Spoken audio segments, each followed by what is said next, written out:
Welcome back to another edition of the Night Report podcast. I'm your host, Mike Broadbent. Joining me once again are my co-hosts, Richie O'Leary and Alec Crowdhamel.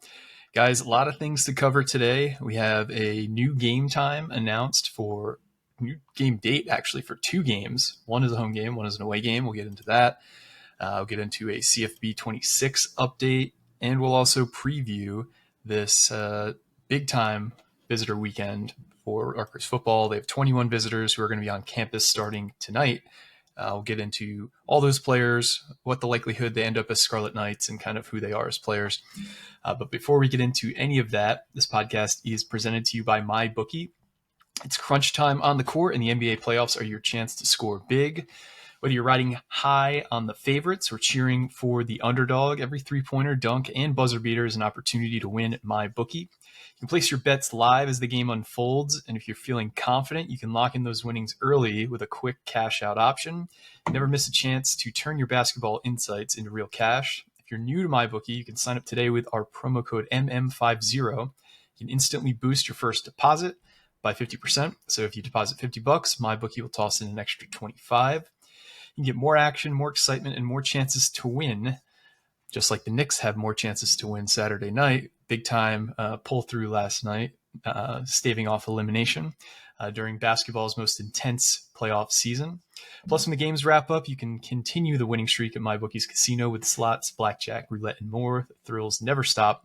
Bet anything, anytime, anywhere, only with MyBookie. All right, let's start off the top.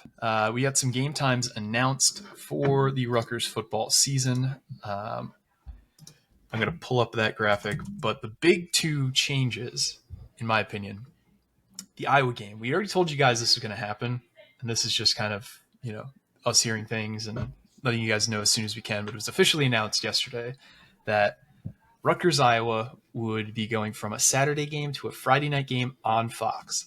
Now, anybody who was at the Rutgers Washington game last year, right around the same time of the year, knows how crazy of an environment that is. I anticipate that this will probably be a blackout game as well. Do you guys feel the same way? You think this is probably an easy chalk it up to a blackout game type game? Yeah, I kind of thought that, and then I look at the Oregon game, which is a night game now too, and it's like, I don't know. I would say this is probably the more likely scenario, just because it's earlier in the season. This is basically almost the same exact week as last year's blackout game, so I'll probably say yes, but I could see Oregon rocking the blackout uniforms too. Maybe not a blackout, but... I think it's probably going to be Iowa because, like Richie says, like the same time of the year, same time in the schedule, fourth game of the season, first conference game. I don't think they would make homecoming like a blackout, like any kind of like, what's the word I'm looking for? Like special uniform or whatever kind of game. I don't think they would make that for homecoming. So I would say probably Iowa. I mean, if they wanted to, they probably could do like a second one. They could maybe do both. I wouldn't count on it though. I'd probably guess, it would probably be Iowa. Yeah, and if you look, I love this. Personally, I love this. There's not a single noon kickoff home game this year so far. Now, there's two games left that still need a time to be announced, and that's Maryland and Penn State. But Rutgers has 3 home night games already on the schedule, with Ohio on the 28th of August, with Iowa that we just talked about, and with Oregon, who's going to be at either 6:30 or 7 for homecoming on the 18th. And there's just something that's different about, night games at Rutgers that, more people show up on time. Like those noon games are just like brutal for the first quarter. But the other game that got changed date-wise is that Washington game. So that got changed from a Saturday game to a Friday night game. That's going to be on FS1. At least they gave us a reasonable kickoff time at 9 p.m. unlike the USC game last year. I actually kind of like that because we have a bye leading into Washington. This gives us an extra day to prepare for that homecoming game against Oregon. What do you guys think about that Friday night game against Washington? The extra day is nice. That's pretty much it. I mean, the cross-country things stink, to be honest, but national TV, Friday night, you really can't beat it. I wish it was kind of on Fox and on FS1, but FS1's still national TV, right? I think. Oh yeah, yep. Yeah, it's cable, but it's national TV. Yeah, so Yeah, again, kind of echoing the same sentiment as Richie. Wish it was more of a. Wish it was Fox, obviously, but FS1 still pretty national, and thankfully it's not an 11 p.m. kickoff. That was brutal last year, especially coming off a walk-off grand slam in the World Series, going right into that. Top three, maybe worst sports night that we've had here in the New York, New Jersey area. But yeah, I also think I know, Mike. This is a big thing that you emphasized last year when you talk about like the rest advantage. This also gives Rutgers a rest advantage going into the Oregon game, where Oregon is playing Indiana at home that the next day, that Saturday, and they're both going to have to travel cross country back to New Jersey. Where Rutgers is probably coming home like Saturday morning or like middle of the night or something like that, based on what they probably did last year. While Oregon probably isn't doing that until Thursday or Friday. So it definitely gives Rutgers an advantage because they'll have that extra day of rest. And it really doesn't hurt them in that regard either for that game itself because, again, they'll have the bye before that. I'm not sure. Let me check Washington's schedule, see what they're doing the week before. The week before they play Rutgers. Yeah, Let's if see. they So play on the 4th, Washington, that's a huge advantage for Rutgers. yeah, they play at Maryland on the 4th as well. So they Wow. will also be going cross country. So it helps Rutgers in that regard for both before and after. Yeah, that's an early game to target betting wise. If you're looking ahead to maybe make an underdog bet on Rutgers, I don't think they'll be a favorite if I'm just guessing right now going into that game, but certainly that can change. Yeah, I'm looking at their schedule now. Washington has a weird stretch. They alternate home and away games. They're at Washington State, which is, I mean, that doesn't really count as much of a road game if they play in like Seattle or something. Then they're at home against Ohio State. Then they are at Maryland. Then they're home against Rutgers. Then they're at Michigan. Then they're home against Illinois. And then they're at Wisconsin, although they have a bye week in between that. And they're home against Purdue. And then they're at UCLA. And then they're home against Oregon. So they have a weird schedule. They just alternate home and away games for the last like 2 months of the season. Yeah, I'll have to. I really enjoyed diving into the net rest advantage last year. I'll do that again shortly before the definitely before training camp starts. Not that it takes too long, but anything else on this schedule here, guys, that you guys thought was interesting? I know people are going to be groaning about the Miami Ohio game because it's a Peacock game. You know, showing Pop how to start up the Roku again is probably going to be fun for some of you. Anything other than that you thought was noteworthy? Yeah, I'm gonna guess the ratings probably aren't gonna be too great on that one. Yeah, I mean, it's all basic. I like the fact that there's no noon games. I know some people like them, some people don't. Some people are not morning people. Yeah. I mean, I am not against a morning tailgate. I don't think it's a bad option once in a while. But when all the home games are basically in September, make them later. Make them later in the day. Yeah. So, all right. So that's the schedule updates. It's obviously still half the schedule that still needs time, so we'll cover that when those get announced. Sometimes those don't get announced until like 10 days ahead. Like there's like some kind of like rule where they have to announce it ahead of time, a certain number of dates if they haven't already. But let's talk about CFB 26 now. Sounds like a lot of new features are going to be in this game this year. It sounds like the transfer portal is going to be really beefed up. But one of the things that I think is the most intriguing is that actual college coaches are going to be in this game. I think EA has announced that over 300 coaches have already signed on to be a part of the game. And that instantly made us all think, do you think that Rutgers coaches are going to be in this? Rich, what are you hearing regarding Rutgers coaches possibly being in CFB 26? yeah, a lot of them already tweeted out, like Power 4 schools are tweeting out, like, hey, head coach so-and-so's in, our OC DC's in. But as of right now, it sounds like it's just Greg Schiano. It doesn't sound like Kirk Shiraka or I guess technically Rob Smith are going to be in the game. I don't know how that's going to work and all that, but yeah, it sounds like Greg will be in the game. It's not too shocking considering how many Power 4 coaches are in the game. We just saw Purdue, we saw Syracuse, et cetera, et cetera. I'm just excited for the game to come out. I want to see what the rankings or ratings are going to be.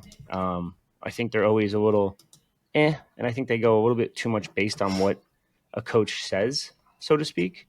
Because they do talk to all the coaches, they do talk to all the programs and say, okay, what do you think about this guy? Because it's impossible to rank these kids just based on stats alone. But Yep. it's going to be interesting to see how this all plays out. I know last year there was a lot of guys that weren't in it. I'm hoping to see Antoine Raymond in it this year. I know there was some kind of international thing with or with international players that they weren't able to get in the game last year. At some points, and then other schools they were able to get in. So I'm hoping to see him in. Hoping to see a bunch of other stuff.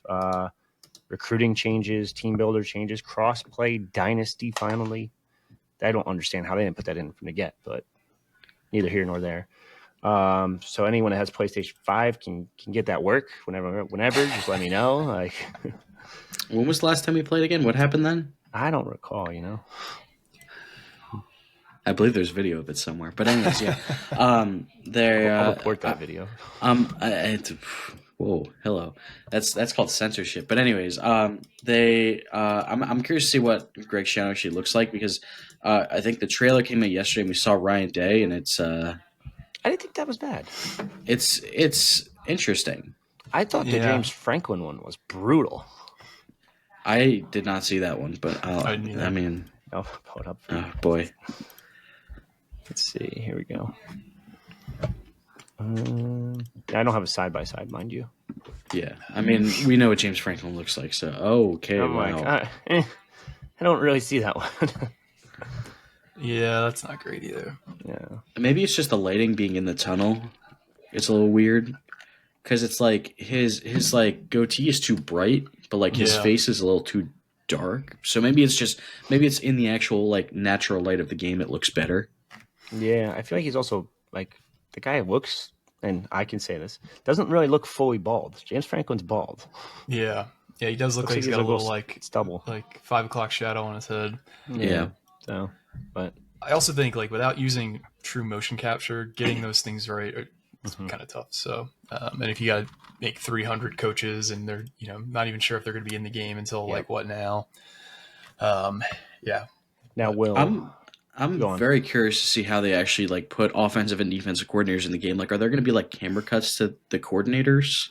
I hope so. That'd be cool. That'd be cool. Well, are there like the ones in the game? Are there going to be ones that like are primarily in the coach's box? Like, are they going to have like the little like cameras pointing up at them in the coach's box? That some of the broadcasts have. That would be. Now, is Bill Belichick going to be in it? Is a question. He was never in Madden, so I don't think. Yeah, that's why this could be the first ever game. That'd be awesome. It's Jordan Hudson. Unless Jordan wants the exposure. Imagine like she was like a special assistant on the sideline. Anyway, be absolutely wild. But I do think there's going to be a huge jump this year because it did feel last year's game did feel a little bit paltry. Like it felt like they got the basics out, but a lot of the rough edges were still there. So I think they're going to round off some of those rough edges, really boost it up. It sounds like they're going to make the transfer portal a lot more realistic, where like thousands of guys enter rather than just like 4 or 5 players from each team, and they only are interested in like 3 or 4 teams. Anyway, excited for the changes in Dynasty mode. I'm excited to get back into it. But let's talk about this visit weekend. So there's 21 players who are scheduled to be on campus this weekend. 3 of them are current Rutgers commits. I'll get that list up here so we can show it. So I was thinking we'll talk about the guys who are committed first, but then play a little bit of a game here. We'll just go hot or cold. Hot, cold, or mediocre, I guess, about how likely you think the player is going to be a Rutgers commit after this weekend. How about that?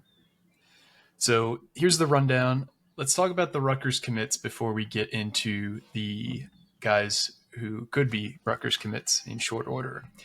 Donovan Johnson is the interior offensive lineman from Fayetteville, North Carolina, out of Pinecrest High School, 6'3", 325. Brandon Blur Murray is the corner from Battlefield High School in Haymarket, Virginia. And then we got Sebastian Cruz from Fleming Island High School in Fleming Island, Florida, the 6-foot-tall, 180-pound safety. Let's do elevator pitch, Rich, on all 3 of these guys. Donovan Johnson, what's he bring to the table? Just a true interior road grader, Mauler type, really high ceiling kid. Someone that was actually unranked when Rutgers first offered, and everyone always was like, "What the hell? Why are we picking up this kid? He's not that good." Then you see the ranking, and it's like, "Oh, wait a second! I watched the tape finally. He is good." And it's like, "Okay, thank you." But yeah, no, he's pretty solid. He's very stocky. He's got that college build. He just needs to turn some of that fat into muscle. Yeah, I mean, every offensive lineman probably takes 2 to 3 years before they should even see the field, to be honest. So I think he's a good one, high upside kid. Good hands, good technique, actually. I don't know really the competition down in North Carolina that well. Still kind of actually learning more about it recently just because of how prominent they are down there. But yeah, it seems like a really solid get. What about Blur Murray, the cornerback? I mean, says it all. Speed, speed, speed. I think he's a little raw. I think he's kind of a developmental corner, but he's got all the traits that Greg Schiano wants: tall, lengthy cornerback, speedy too. He's going to have to add some weight as well, but the tools are there to work with. It's just they're going to have to mold him into that cornerback that they want him to be. Numbers wise, I think they're solid. I don't really know that like Mid Atlantic region too well in terms of competition. But he does pretty well against that competition. And I think he only allowed like a couple passes last year overall on the season. So it's always a good sign. And finally, what about Sebastian Cruz, the safety out of Florida? He's intriguing because I feel like he could grow into like that hybrid type safety that Rutgers has adored over the past couple of years. He's kind of an in-between mold, whether it be we saw Christian Izzian play that role at like what, 5'9", 5'10", and then we saw Flip Dixon play that role at like 6'1", 6'2". I forget what Flip was exactly. So he's kind of a little bit in between. Plays some linebacker for his high school team. Also plays some safety. Fleming Island School at Rutgers has hit up quite a bit over the past couple of years. Abram Wright. Who's the running back? Trey Sneed. So they're very active with that school. They know the coach pretty well. That was actually Vic Hall's first get. So this was a nice little win for him, but not a ton of Power 5 offers. I think he had like West Virginia, Iowa State, and someone else. But he was also drawing interest from a lot of the Florida schools, and that's kind of how I look at Florida kids mostly, because if you're getting offers from the Florida Big Five, then you're probably pretty decent. If you're not, that's like a super red flag. So I think he had, I don't even know which ones he had actually, but either way, I think he's decent. I think he's solid, but again, developmental. Another thing I just realized, you guys were both in attendance for the Under Armour camp this past weekend, and we hadn't really talked about what you guys saw. So let's divert. Now we've talked about the commits. Let's talk about what you guys saw last weekend. I think it was at Ramsey High School in North Jersey. Talk about how the camp went. Who were some of the guys that stood out? And I think there was a few Rutgers commits or potential commits in attendance. So overall, Alec, I'll let you start. How do you think the camp went, and who were some players that stood out to you? I think it was pretty solid. I mean, it was my first camp, so it was an interesting experience. First one of those, so it was pretty cool. I mean, guy that obviously stood out, Waddy Collier. He went off in the camp. He earned defensive line MVP. Competed against some really good offensive linemen, guys like Maxwell Hiller and 2027. Granted, he has a year on him, but that's almost a top 100 guy in the class. Tested out really well. I think it was like his official measurements were, I think, like 6'7", 212, which is crazy for an edge rusher. I think it was a 4'5", 840. We originally timed it at 4'4'3", so not too far off. So that was pretty impressive. He also just looked the part too, where he was just getting around guys. He really uses his length and his bend really well as a pass rusher. Trying a few other. We saw Tavian Branch. He also looked pretty good as well. Now we were there and we saw so many guys, but now I'm forgetting all of them. There weren't really that many like distinct Rutgers targets. Carter Gooden. Yeah, Carter Goodwin was there too. We also saw Xavier Stern, who we'll get to, the quarterback that they're going after that's visiting this weekend. We'll get to him. He was also there. And we also saw Xavier Saab, someone in the 2027 class. He looked really good too. He got an invite to the I forget exactly what the Future 50. Future 50, that's what it is, down in Florida. He got an invite there. He looked really good. Didn't see Amari there. I don't remember why. But Xavier was there. He looked really good. So definitely more than a few standouts. Trying to remember any of the Rutgers connections. Obviously, Collier going off. Stern was there too. He looked solid at times. Branch looked pretty good. I don't know, Richie, you got anything else? I know we kind of split up at times too, so we saw different things. Xavier Bala, 27 running back from St. Anthony's. He won running back MVP. That's his back-to-back running back MVPs because he won it at all 22 last week in State College. Who else? Oh, Abdul Toure, the next up in the entire Toure family. Running back out of St. John Vianney. He looked really good. He did, yeah. Are they related? I couldn't remember. I didn't include it in the story because I couldn't remember. He's cousins with True Muhammad and Fama, and I don't know if he's related to Komoko or not because it's spelled Komoko's way, but they're all related, even though they're spelled differently. Yeah, I didn't want to include that in the story since I couldn't remember fully. Yeah, but he has several Power 4 offers already. Like visited Rutgers twice this year, most recently in April.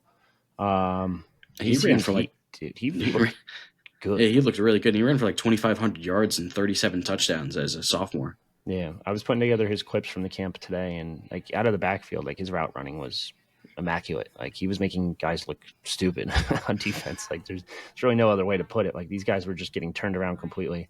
And this, mind you, this is a running back out of the backfield. This is not and it's RBs versus linebackers, so it is a little bit of a disadvantage for those guys because they're not always in coverage, so to speak.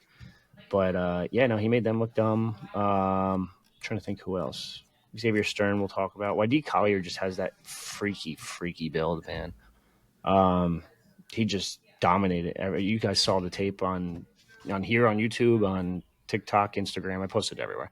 But the kid was just freaky. Put up crazy testing numbers too. 6'7", what was it, 212? I think it was. I think so. His wingspan was something insane too. I wrote it down too. Here we go. 83.1 inches, 4.58 40-yard dash, 4.17 shuttle, or 4.17 shuttle. His vertical is not as much as I thought it would be, 31.2, but long jump 911.7. Like those are just like insane numbers. And I need to say this because the boards are freaking out. He's solidly committed. He's not going anywhere right now. Right now, I say, because there's always a chance down the line, and there's rumors that, well, he actually not a rumor. He is going to a new high school. The rumor is St. Francis Academy.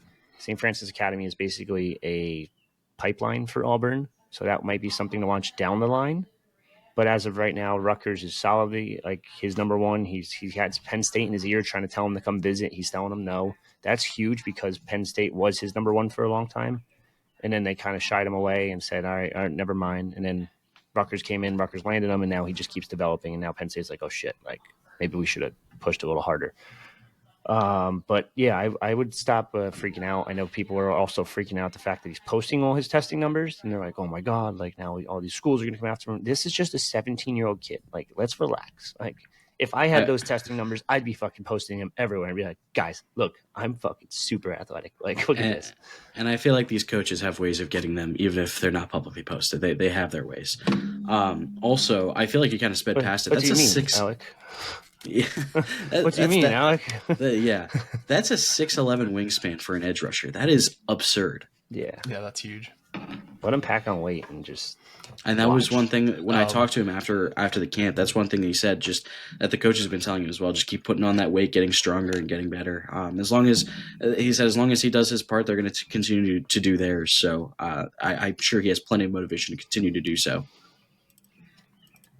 You guys also saw a guy who's visiting this weekend throw the ball in Xavier Stearns, the potential quarterback of this class. What did you guys think of Xavier Stearns when you saw him? It was Stern, sorry. So he's interesting. He has the tools. He has everything. He's not mobile, so let's just throw that one out the window. And when I say he's not mobile, I'm not saying he's like Ethan Kaliakmanis not mobile, because he has a little bit of wheels. Now he has basically cinder blocks on his feet, so I don't expect him to move too much out of that pocket. Could he roll out and throw on the run? Yeah, and he did it a couple times. It wasn't really that bad. I just think he has the arm strength. Accuracy's there from time to time. He's just very late on some of his throws. That being said, I talked to one of the Pennsylvania guys that I know really well. Knows the entire state, like from top to bottom. And he told me he thinks Xavier Stern is the number 2 quarterback in the state, hands down, bar none. Now that's a hell of a compliment considering there's he said Sidwar's number one, which kind of burns a little bit. That hurts. But he said after that, like there's several other Power 4 quarterbacks in that state of Pennsylvania. I don't know the names because I forgot them off the top of my head. But I mean, you got guys like Samaj Beals. Who's the other one that Peyton Falzone as well? Oh, that's Peyton pretty Falzone. pretty high praise. The more I watch Peyton Falzone, the more I'm convinced it's probably better off for Rutgers because I feel like he's a linebacker or tight end at the next level. But either way, I think he has all the tools. He just seems like he's late on some throws. Based on what we know and what we were told and what we saw, it seems like it's more of a mental thing that they're just trying to figure it out, like when to throw the ball, when not to throw the ball. And he's working with Tony Rasiopi right now, and he's been developing quite a bit with him over this past couple months. But it's so hard for him to get out to New Jersey to work out with him. If you were able to work with him for, say, a year straight, I think he'd be a lot better. And I think when he gets to that college game, he's probably going to redshirt year one. Let's be honest. And then let him work with Kirk Straka, let him work with that quarterback room, and let him just kind of develop from there. And I think the tools are there. And I think that he has a chance to be solid. I just don't know how high of a ceiling he has. That's fair. And I guess we could just transition this right into the hot or cold. What do you think? Hot, cold, or mediocre? The odds that he is a Scarlet Knight by the end of the weekend. Me, Alec, doesn't Yeah, matter. that's you. Well, me. Yeah, no, like 100%. I'll bet my life savings on it. That he will. Yeah, by the end of the weekend, it depends because like he's going to commit. I just don't know when specifically. Like if it's Monday, does that count as the end of the weekend? All right, let's say within 7 days of the visit. Yes, 100%. Okay. Bet the house. I don't care what the odds are. I want to win my extra 10 cents just because it's minus 10,000 odds. Like, all right. So speaking of odds, we have 21 visitors. 3 of them already committed, so 18 uncommitted guys. Over under 4.5 committed players within a week of the visit. Rich, where are you at on that? 1, 2, 3, 4, 4.5. You said 4.5 over under. I'm gonna go over. This class is last year is the same thing. I think a lot of these guys would end up commits. I'm pretty confident I'll go over. I don't know how far over. That's the question. It might just be 5 on the dot. What do you think, Alec? Yeah, I'm Over thinking under around 4.5. 5. I'm taking the over just barely with 5. That's kind of where my, like looking at the list and what we know about guys who could be on the precipice of committing, I'm going to go with 5. Yeah, and then another thing on Stern, I thought it was he didn't blow us away. I don't think last weekend, but also we didn't see him in we only saw him in some like the one-on-one drills, which is also focused on the wide receivers and defensive backs, where you don't really get to see a lot of that processing type thing because there's only one read that you have to throw to, and it's one guy working against one guy. You're not going against a 11-man defense or anything like that. So I'd be more interested to see him in some other settings as well. Obviously, in his senior year in high school as well. So yeah, he didn't like wow the field, but I also thought he was pretty solid. He showed a good arm on a lot of throws. He had a nice deep ball. So yeah, I thought it was a solid day for him. But yeah, I'm going with 5 commits from this weekend. I mean, but listen, before we go too far past him, like he broke the single season passing yards record for his school, single season passing touchdowns record for his school and their league. So I mean, the talent's there. And then, like, mind you, we were joking around about this, me and one of the other analysts at the camp, and I'm like, bro, why did he pick that receiver? Like, it's like the worst. And when you pick a receiver as a quarterback, it's like you kind of just stick with them in the camp throughout the rest of the camp and the one-on-ones. And this dude, like, I'm not going to point him out, but it's like it's hitting him in the chest, it's hitting him in the hands. Like, all he has to do is reach his hands out, and the ball's right there, and he just doesn't. And it's like, oh my god. Dude, you just any other receiver. Go like I would love to be in charge of these camps. It drives me nuts because they put like Power 5 level guys with like FCS kids as their receivers versus a Power 5 DB, and I'm like, okay, no shit. No, who do you think's gonna win? Like, but it's just like it drives me nuts. But I will post his little tape because I got what was it, like 10, 12 of his throws during the camp in the one-on-ones, and some of them you see and it's just like boom, and it's like hits the kid in the chest, bounces, and I'm like, Jesus Christ, like, dude, put your hands out. Please. So I do think the talent's there. Okay, let's move on to the next player on the visit list, Michael Dukes, the running back from Martin Luther King High School in Detroit, Michigan. He's listed at 6'2", 190. He's currently a Toledo commit. What do you think the odds are that he's no longer a Toledo commit in about 3 or 4 days?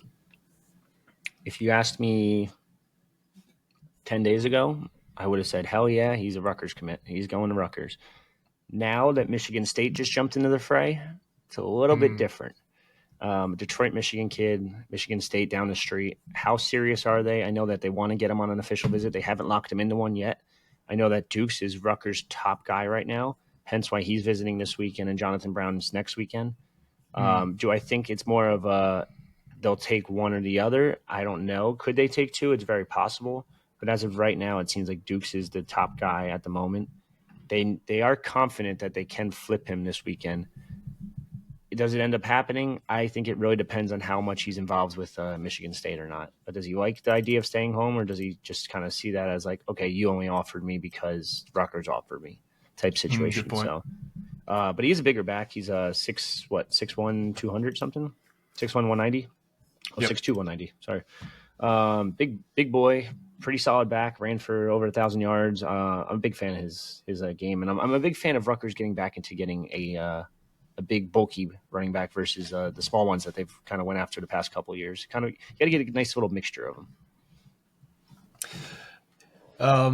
Interesting, no receivers visiting this weekend. I know that they've taken a lot of receivers over the past few years. I'm sure there will be some later in the cycle, but let's talk about these two tight ends. DJ Howerton, the 6'6", 220-pound tight end out of Grimsley High School in Greensboro, North Carolina, and Brady Owens, the 6'5", 230-pound tight end out of Yorktown High School in Arlington, Virginia. Which of these two tight ends do you feel better about Rutgers landing this weekend? I will probably say Brady Owens. I know Howerton has the connections because Grimsley is the school that sent Stephen Murray to Rutgers. It just sounds like Howerton's leaning more towards like the Florida schools. I know he has Florida and Florida State on his official visit list. He's got a wild variety, by the way. Yeah, Rutgers, Florida, Utah, Florida State, North Carolina State. And I'm like, what the hell? That is just like, home. And it looks like he's going Utah one weekend, and then Florida State's a midweek, and then NC State that weekend. Yeah, it's absolutely wild. Right now, I think Florida's the team to watch there. I know he went back in, was it April or March, and he said he loved it. So I wouldn't be shocked if that happens. Brady Owens is a different case. Now, he's another one that really likes Florida State. This could be a case of just like, hey, whoever Florida State gets first type scenario. But Florida State's also probably going to lose their head coach after, this year? But I also said that last year, so. We'll see what happens there. But I think official visits are going to play a big factor for Owens. I just think Owens is more fond of Rutgers than Howerton is at the moment. Do either of them end up as a Rutgers tight end commit? I'm going to say no. So you're going to go mediocre on both or low on both? I'm going to go mediocre on Howerton, low on Owens. Okay. Let's move on to offensive line. We have 4 uncommitted offensive linemen who are going to be on campus this weekend. Logan Anthony, the interior lineman, Tyler Duell, the tackle from Westchester, the 4-star, Kai Pritchard, the 4-star from Donovan Catholic in Jersey, and Tyrell Simpson, the 3-star out of North Brunswick High School, who I know you're really high on. Let's just kind of go through this lineman list here, and how many of these guys do you think could end up as commits this weekend potentially? I'm going to go with 2 this weekend. Very, very high on the chances of Logan Anthony. I mean, he flat out told me West Virginia coaches came into his house and said, please don't commit without visiting us. So it's like, okay, when you look at that's fine. And it's like, okay, let me look at his official visitor list. Oh, okay, with Rutgers in West Virginia. That's it. Okay, so who could he be talking about? I have no idea. He had Charlie Noonan and Pat Flaherty into for an in-home recently. Sounds like he's a big fan of that coaching staff. Pat Flaherty, once again, I need to reiterate this because he's 70-something. He's not going anywhere. He is super happy with the job. He loves the job. And he wants to prove to people that he could still recruit. And in this case, like, you just trust a guy. You just got to trust the guy's evaluation. Now, do I think this kid a little bit of a project, yes, but he has the athleticism. I think he's a shot put state champ or finished like second or something like that. But he is very athletic for his size. I think this will end up in Rutgers' favor. I already put a future cast in for that one, so that one's kind of more than likely going to happen. After that, I'm going to go Tyrell Simpson. He's been saying Rutgers is his top school since back in March when he visited. Another future cast there for a long time. He's supposed to visit Virginia Tech, Liberty, and Kentucky. Kentucky's new to the fray, so I don't really see them as too much of a factor. Virginia Tech's always been there. And Liberty, weirdly enough, has been there for quite some time. But I think this is probably going to end this weekend. The other two, Tyler Dewell's probably leaning more of a Pittsburgh/Kentucky battle. And then Kai Pritchard's Rutgers or Boston College. I know there's some Boston College fans out there that are very worried, or I shouldn't say fans, analysts, that are very worried that there's a chance he could commit to Rutgers this weekend. He's been high on Rutgers for a long time, also as a future cast. But I don't think he's ready to commit just yet. I think he'll take at least his other two visits to Boston College and Duke. I believe he has his grandfather played at Duke, if I recall correctly. And Boston College, they just always do pretty well with NJ Catholic school kids. So keep an eye on those two. But I think it's still an RU or BC battle there. But won't end this weekend, I don't think, but could end in the near future. Okay, so roughly 2 offensive linemen we could see off the board to the Scarlet Knights this weekend. Yeah. Love to hear that. And I'm just now realizing that Tyrell Simpson, North Brunswick High School in Leland, North Carolina, not in North Brunswick, New Jersey. I don't know why I never connected that until now. Yeah. Let's talk about the 5 edge rushers. Let's just talk about all the defensive linemen. Darrell Rivers from McEachern High School. That should sound very familiar to Rutgers basketball fans. Tyson Harley from Gonzaga College in D.C., Ronaldo Callaway III from Southwest High School in Georgia. I believe he is currently a South Florida commitment. Reston Lehman from Peters Township in Pennsylvania. Carter Goodwin from Tabor Academy in Massachusetts. And Tavian Branch from Riverside, Pennsylvania. All right, so out of these 7 or 6 players, Rich, who would you say is the 2 or 3 guys most likely to end up as a Scarlet Knight? I'm going to go with Callaway, the South Florida kid. He's very high on Rutgers. They just offered recently. We do know South Florida, though, does have a little bit of an NIL chest, so don't just kind of write them off right away. This isn't like the Toledo scenario where it was where it's Michael Dukes, where it's kind of like, okay, let's be honest. Are you going to go to Toledo or are you going to go to one of the 2 Big Ten schools? So Callaway, though, Georgia kid, loves South Florida, loves the coaching staff down there. They have some decent NIL. I know Kentucky's the one to really keep a close eye on in that one, too. He'll be at Kentucky next weekend. Sounds like it's a Rutgers-Kentucky battle at the moment. I think Rutgers has a shot to impress him just enough to kind of sway him away from that Kentucky visit. If you look in the past with official visits, you never want to be first. You always want it to be the last visit, get the last thing in their ear and be like, hey, this is our place. We're the best place. Blah, blah, blah, blah, blah. I love that visit. That was awesome. Free food. Great. So it is it's kind of switched now. Now you want to be that first visit and try to get them to cancel all those others. So I think there's a chance there. The other one would be Reston Lehman. He's between Rutgers and Pittsburgh. We haven't had a Rutgers-Pittsburgh battle for quite some time. Yeah, seriously. Yeah, it's been a little weird. They've been just on 2 different levels. But yeah, right now he's considered a Pittsburgh lean. I know Oklahoma and Penn State are kind of lurking in the background, and if they miss on some guys, could push for him, and I think that's a big factor. But Rutgers has a chance to kind of win him over this weekend and see what they could do and see if they can get him to cancel that Pittsburgh visit. I think after that, Harley has multiple visits lined up still: Michigan State, Penn State, Maryland, Virginia Tech. Sounds like he's going to stay local. It's more of a Michigan State, Penn State, Rutgers race. And then Darrell Rivers is super, super interesting for the sole fact that he was supposed to go to Georgia this weekend and then canceled it for Rutgers. That being said, it sounds like he's kind of leaning Georgia Tech or Tennessee at the moment. But again, all these official visits could completely change things. And who else am I missing? Oh, Carter Goodwin, technically a Massachusetts kid, actually Canada native. So Rutgers has done really well there, but he's been very, very quiet with his recruitment. He's also been to campus multiple times this calendar year. And his mom is very high on the coaching staff. This seems like one that a lot of people are going to it could happen potentially. And a lot of people are going to be like, where the hell did this come from? And I'll be like, oh, see, remember that podcast I told you on May 30th? Like, there's a chance. Yeah, go back to that. Or go back to one of the articles that we've wrote about him in the past like month or two. So that's a weird one. Now, I think he's probably going to take all his visits. He's another one that just hasn't really visited places, so he's going to travel the country for the most part. He already went to Arizona State. Where else? I mean, he's going to Michigan State, Penn State, Syracuse, Boston College. Seems like he kind of wants the local feel. So we'll wait and see what happens there. But Rutgers does traditionally well with Canadians. So, and then Tavian Branch, I feel like he's almost locked into Oklahoma or Penn State. Rutgers is third in that race right now. Could they make up some ground this weekend? We'll wait and see. But also Alabama, Florida, Maryland, and Notre Dame are also after him. So that's I'm going to say that one's probably just not going to happen. Which is a bummer because I know Rutgers has been on him for a while, but great to hear about Carter Gooden, who is a 5.8 4-star, number one player in the state of Massachusetts. Like you said, he's not really a Massachusetts kid, but he plays his ball there, so that's where he is ranked. Reston Lehman would be a big coup. He's a 5.7 3-star. Where he lives, McMurray, Pennsylvania, is only about 20 minutes south of Pittsburgh, so pulling him out of that area would be big. Tyson Harley is another 4-star. He's going to be on campus this weekend. Just wanted to point that out. Let's move on to the linebacker position where they have two players.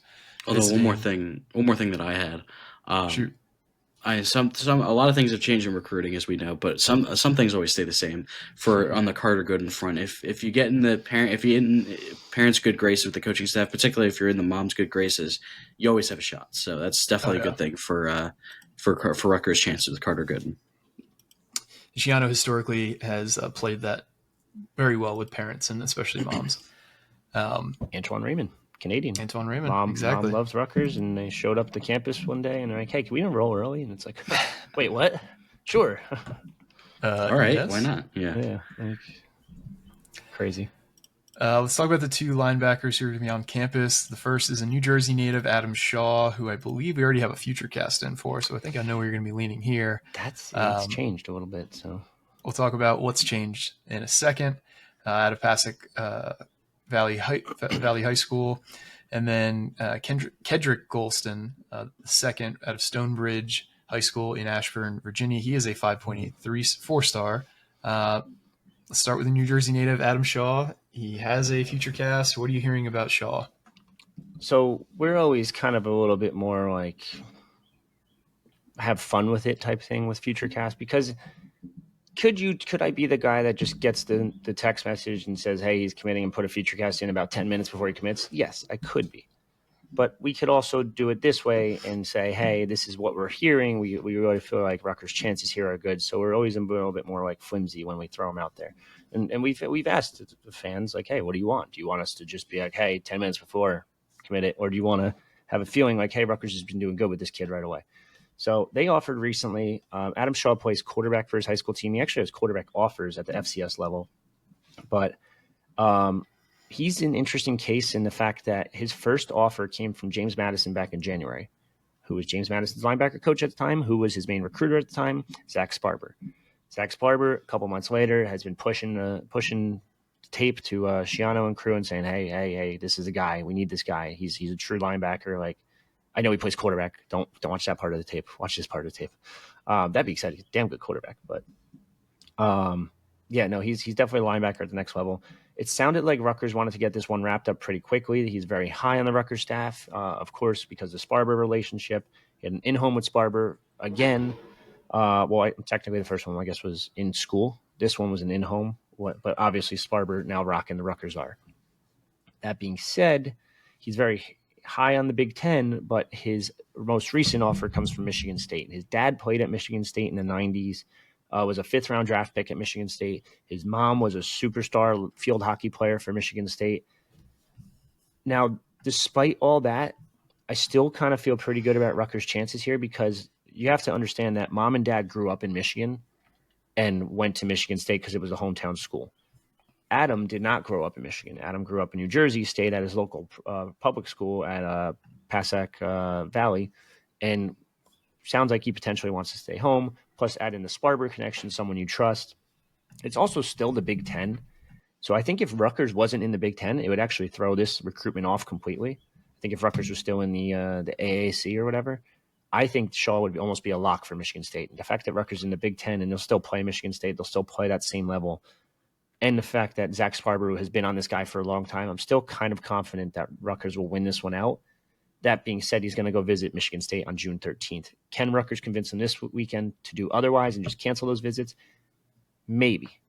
But I do think at the very least you have to show some love to your parents' alma mater, especially when they were both superstars there.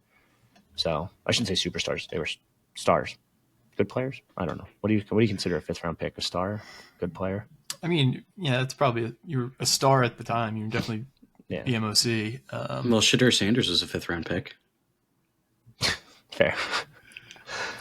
True, and he was definitely a star at Colorado. Waste of a jersey purchase.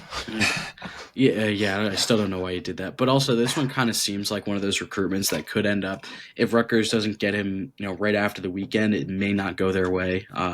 They kind of have to lock him up really. Where if he goes on that Michigan State visit, which I mean, I wouldn't put it completely out there. Like if he makes that Michigan State visit, he could still turn around and still commit to Rutgers. But I would say that the likelihood that he ends up at Rutgers, if he doesn't pretty much commit, I would say in like 2 days after the visit, I would say it's probably not going to happen. At least this is my own opinion. At least it's fair. Yeah, good point. Let's talk about the other linebacker who's going to be on campus, Kedrick Golston. Like I said, 5.8 4-star. Looks like he has a couple other visits lined up as well. He'll be at Georgia on the 13th of June, and he'll be at Tennessee on the 6th of June. Where do you think Rutgers stands here, Rich? Rutgers has actually done a really, really, really good job here for a 4-star out of Virginia that I don't think enough people talk about with when it comes to Rutgers. That being said, his dad is Kendrick Golston Sr., who played 4 years at Georgia from 02 to 05 and was a 5th or 6th round pick or something like that. Played in the league for several years. He's actually now the head coach of Stonebridge.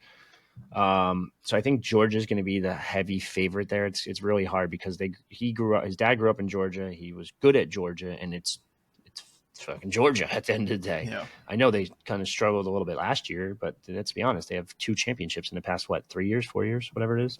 Mm-hmm. So, it's 4 years now because the Big Ten is now dogging the SEC. But just saying. Besides the point. I think Rutgers has done a really good job here, and getting him to campus again is huge. He's always been very high on the staff and on the Scarlet Knights in general. Can they convince him otherwise? I don't think so. I still think this is going to be Georgia's to lose. Also, he made an interesting visit to Tennessee last week for an unofficial. He's visiting Tennessee for an official June 6th. What does Tennessee have that? I would say Tennessee actually might have a bigger bank than Georgia in terms of NIL. So that's going to play a factor too. And you just don't really see late May visits for unofficials. So that's always something to watch. So keep an eye on Tennessee, keep an eye on Georgia. And then I think Rutgers is a distant third. I shouldn't say I think because we have an article on our boards actually that says Rutgers is in 3rd place. So they're going to have to make up some ground here. And also, Stonebridge is one of those. Stonebridge has a lot of talent. Rutgers has started to recruit them a little bit more. Like Golston, obviously, he's taking his official visit this weekend. They also have a cornerback, Chase Getter, I think is Jeter. Okay, Chase Jeter. Oh wow, Chase Jeter, who visited twice in the spring. Also hosted a 2028 recruit, Langston Prigione, who's a legacy recruit. His dad played for Terry Shea back in the '90s. For an unofficial visit back in the spring as well. So they're starting to get involved. This is a school with a lot of talent as well in Virginia. Probably not that great of a feeling about Rutgers if you played under Terry Shea. Maybe not. Maybe he just really enjoyed his time on the banks too. Who knows? Yeah. But he's also gotten a lot of big time offers as a 2028 kid too. Yeah, I think Rutgers will get in there eventually. Let's wrap it up with our final 2 uncommitted players going to be on campus, both cornerbacks. Koshi Barnes out of Grimsley High School in North Carolina, and Jamarius Conyers, the corner out of Sumner High School in Florida. Koshi Barnes is an unrated player right now, but he's got some pretty big visits lined up. He's visiting Rutgers, then South Carolina, then Louisville, then Kentucky, and Jamarius is a 5.6 3-star who also has a ton of visits lined up. He's going to be at you already visited Oregon State, then he's going to visit Rutgers this weekend, then Iowa State, then Wake Forest, then South Florida. Where do you think Rutgers stands with these two corners? Rich? Coach Barnes, Grimsley kid, kind of can just rehash what we said with who was it? DJ Howerton, Stephen Murray connection, Scott Vallone's really close with the coaching staff down there. I think they actually have a pretty good shot there. I don't know if it will happen this weekend because, like you saw the other visits, it's like South Carolina, Kentucky, Louisville. Specifically, Louisville and South Carolina have solid NIL. I shouldn't say solid. South Carolina's NIL is like up there, and it's always hard to like flip a kid from South Carolina, or not flip a kid, keep a kid away from South Carolina because they have so much money. But I do think Rutgers is in a pretty good spot there. He came to a spring practice visit, really liked the campus. I think Stephen Murray is probably going to be his host, if I had to guess, just because they're both corners. I know Stephen Murray actually signed as a wide receiver, but ended up at corner. Who knows? Actually, he could change again because on Rutgers football, it's you know how Greg does it. He just flips them back and forth. Remember, Chris Long went four times, like wide receiver, DB, wide receiver, DB. I think Tommy Amonk was switched 3 times. Tommy Amonk was another one. Yeah, I forgot about that. There's a lot more to go back in the past that you could point out, but so I think they have a shot there. I think Jamarius Conyers is probably the more likely scenario. Already visited Oregon State. They felt like the favorite, but he didn't end up committing. But he's built a really strong bond with David Rowe and Vic Hall. And there's a new assistant corners coach that I just saw too that he's pretty close with, and I can't remember his name. I will look for that. But either way, he has a good relationship with those two. Iowa State, Wake Forest, South Florida. I always see like lists like that, and I feel pretty confident in Rutgers' chances with that. And it's a typical Florida DB. It's 6'2", 175. That's tall. It's that length. So I think Rutgers has a pretty good shot there. Found it. Western Carolina. Was it Western Carolina? Yeah, Western Carolina DB's coach, Larry Murphy Jr. is now at Rutgers, and he's building a relationship with this kid as well. So I think Rutgers is probably going to be one to watch for Conyers, and I think that could be your 5th guy right there. Love to hear it. Covered a lot here, guys. Was there anything that we didn't touch on, either for the visit weekend or Rutgers at large, that we wanted to hit on before we head out of here? The uniforms, they got them in the other day. Slight difference. The color, scarlet, not red, is a little bit brighter. It's not too noticeable. Like, I don't think if I didn't tell you, I don't even think you would notice, to be honest. But the font is the same. It still says Rutgers across the chest. Just slap a Nike logo right there, and then that's pretty much it. But if you go to our Twitter, you can kind of see a little bit of the difference. We posted, or someone posted an Instagram story, and we sniped it and posted it on Twitter. I can see if I can pull it up. You can kind of see the. Oh, actually, I can't pull it up. Can I?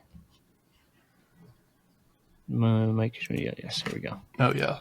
Yeah, that's all good. I got it. You can kind of see a little bit of the difference.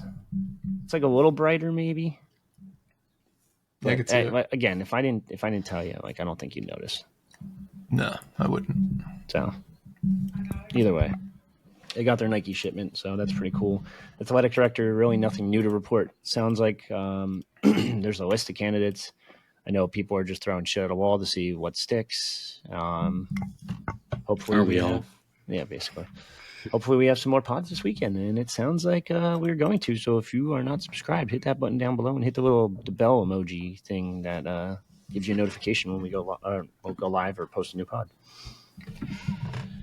All right, so that wraps up this preview for the first visit weekend of the year. There's another one next weekend that we'll also have a similar pod for, so stay tuned to your podcast feeds and stay tuned to the boards, because I think we might be meeting back up on Sunday, maybe Monday, depending on how things go. But for me, Richie, and Alec, this has been another edition of the Night Report podcast, signing off.